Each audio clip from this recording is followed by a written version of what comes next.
Hello दोस्तों, welcome to Trust with Law. We all made a tryst with law sometime in our lives. That's why we're here. दोस्तों, अपने administrative law को series को आगे बढ़ाते हुए हम देखते हैं कि state of MP versus Thakur Bharat Singh. अभी तक हमने the line of judgement that we are following is Ram Jawaya Kapur वाला, जिसमें कोर्ट ने कहा था कि एग्जीक्यूटिव की पावर वहां वहां एक्सटेंड करती है where the legislature is empowered to make laws, भले उसने लॉ बनाया या नहीं बनाया। यही हमने आसिफ अहमद में भी देखा। अब हम इसमें देखते हैं तो इसमें हुआ ये था दोस्तों, इनफैक्ट मैं स्क्रीन शेयर कर देता हूँ आपके साथ, जो मैंने अ, छोटे से एक नोट्स बनाया था। तो आप इसमें ये देख सकते हैं कि इसके फैक्ट्स ये थे कि मध्य प्रदेश में एक Madhya Pradesh public security act पास हुआ था, मध्य प्रदेश गवर्नमेंट ने किया था 59 में। और उसके एक सेक्शन के अंडर ये पावर थी उसके पास कि वो किसी को भी मतलब किसी पर्सन को किसी पर्टिकुलर जगह में रहने के लिए वो मैंडेट कर सकती है, या कहीं मतलब मना कर सकते हैं कि यहाँ पे आप मत आइए।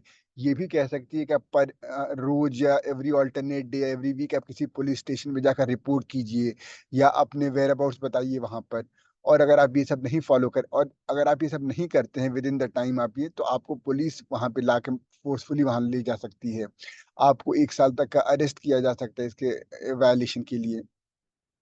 तो एक जो हमारे यहाँ जो ठाकुर भरत सिंह जो इस केस में जो रिस्पोंडेंट हैं, उनके अगेंस्ट इसी एक्ट के अंडर एक एग्जीक्यूटिव गवर्नमेंट ने डायरेक्शन दिया, जिसको उन्होंने हाई कोर्ट में चैलेंज किया, ये कहते हुए कि उनको फंडामेंटल राइट्स ऑफ मूवमेंट को, जो कि 19(1)(d) में है, उसको रेस्ट्रिक्ट किया जा रहा है।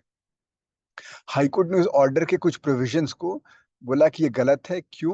क्योंकि जो पेरेंट एक्ट है, Madhya Pradesh public security act, उसके जो सेक्शन है जिसके अंडर ये ऑर्डर आया था, उसके कुछ प्रोविजंस अल्ट्रा वायर्स हैं कॉन्स्टिट्यूशन के।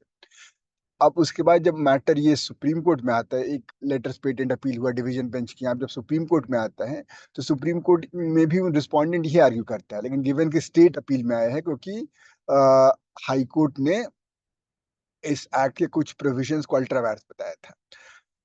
तो स्टेट का कहना ये है कि आप भाई देखिए, इसमें कोई अनरीजनेबलनेस नहीं है, बट कोर्ट ये कहता है कि यहाँ पे जो भी आप कर रहे हैं, आपको एक डिस्क्रिप्शन दी गई है कि आप इसको एक पर्टिकुलर जगह पे भेज सकते हैं कि आप वहां रहो, आप लेट से कल तक ही वहां पहुंच जाओ। तो कोर्ट ये कहता है कि आप मतलब जो प्रिंसिपल ऑफ नेचुरल जस्टिस क्या कहता है, किसी को कहीं भेजने से पहले आपको उसको सुनना होगा। तो हो सकता है जहां पे आप उसको रहने के लिए मैंडेट कर रहे हैं, वहां पे उसके पास कोई लाइवलीहुड ना हो, कोई रेसिडेंस ना हो, उसके लिए रहना बहुत मुश्किल हो जाए। या आपने बहुत ही अनरीजनेबल टाइम, लेट से मैं बोल रहा हूँ कि आप कल ही तमिलनाडु चल मध्य प्रदेश है, तो लेट से मध्य प्रदेश के एक बहुत ही दूर दराज इलाके में मैं बोल रहा हूँ। तो ये सब चीजें इसमें नहीं है और ये डिस्क्रिशन मिसयूज हो सकता है, इसलिए ये अनकॉन्स्टिट्यूशनल है। अब इस पे तो दिस इज मतलब ये एक प्राइमरी ग्राउंड। अब हम देखते हैं एडमिनिस्ट्रेटिव लॉ के लिए केस क्यों इंपॉर्टेंट हो जाता है। तो उस समय मतलब 1962 में जब चाइना वॉर हुआ था, तो एक इमरजेंसी मतलब नेशनल इमरजेंसी चल रही थी अंडर आर्टिकल 352। और हमें मालूम है कि आर्टिकल 352 के आने पे हमारे फंडामेंटल राइट सस्पेंड हो जाते हैं। आर्टिकल 358 में जो बाय डिफॉल्ट आपका सस्पेंड हो जाता है आर्टिकल 19, और आर्टिकल 359 में वेयर आपका right to enforcement of fundamental right suspend हो जाता है। तो इनका ये कहना था कि आर्टिकल 358 के तहत आपके आर्टिकल 19 एनीवे सस्पेंडेड है। तो आप इसको कैसे आप मतलब अभी आप इनको नहीं इसलिए ये एक्ट भले ही कॉन्स्टिट्यूशनल अनकॉन्स्टिट्यूशनल नहीं होगा, ये वैलिड है। तो कोर्ट ये कहता है कि भाई ये जो लॉ था 1959 का लॉ बना था। आर्टिकल 13 क्लॉज 2 क्या कहता है कि any law which is made in violation of the fundamental right part 3, it will be void and that is void ab initio। इसका मतलब 1959 में जब ये लॉ बनी थी तभी ये वॉइड थी। तो इसलिए अभी मतलब 362 मतलब ये जो 1962 में जो इमरजेंसी आई, किसी वॉइड चीज को वैलिड कैसे कर सकते। तब इनका ये कहना, अब ये कह रहे हैं स्टेट ये कह रही है कि माना कि लॉ वॉइड था, लेकिन एक्शन जो लिया इसने गवर्नमेंट ने जो एक्शन लिया वो तो इमरजेंसी के आने के बाद किया। और इमरजेंसी जो आर्टिकल 358 है वो बोलता है कि कोई भी लेजिस्लेटिव या कोई भी executive action which is in violation of fundamental right वो प्रोटेक्टेड हो जाएगा under article 358 even if it violets article 19। लेकिन कोर्ट ये कहती है कि मानता हूं लेकिन कोई लॉ तो होना चाहिए, तभी तो आप एग्जीक्यूटिव एक्शन वो ले रहे हो, नहीं तो वो लॉ ही नहीं है तो एग्जीक्यूटिव एक्शन ही गलत होगा। तब इन्होंने वो राम जवाया कपूर का वो दिया कि भाई उसमें तो यही कहा गया था कि लेजिस्लेचर भले लॉ बनाए या ना बनाए, एग्जीक्यूटिव एक्शन ले सकता है as long as legislature is empowered to make law on that.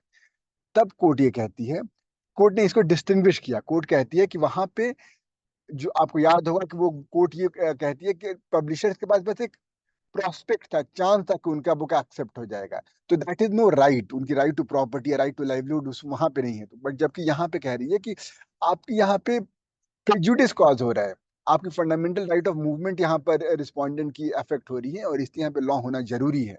इसलिए ये केस इंपॉर्टेंट इसीलिए हो जाता है कि जब कभी आप राम जवाया कपूर की बात करेंगे, उसके साथ आप स्टेट ऑफ एमपी वर्सेस ये भरत ठाकुर की भी बात करेंगे, ठाकुर भरत सिंह की, और ये कहेंगे कि यहाँ पे जब आपके राइट्स वायलेट हो रहे हैं, नॉट नेसेसरली फंडामेंटल राइट्स, तब आपको लॉ होना जरूरी है।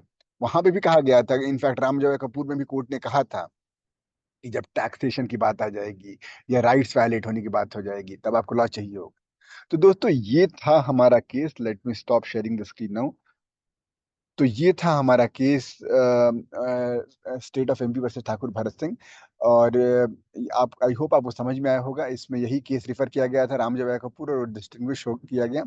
कोई दिक्कत, कोई परेशानी आप कमेंट सेक्शन में बताइएगा। मिलते हैं अगले वीडियो में एक नए केस के साथ। Till then, bye bye and enjoy your trust.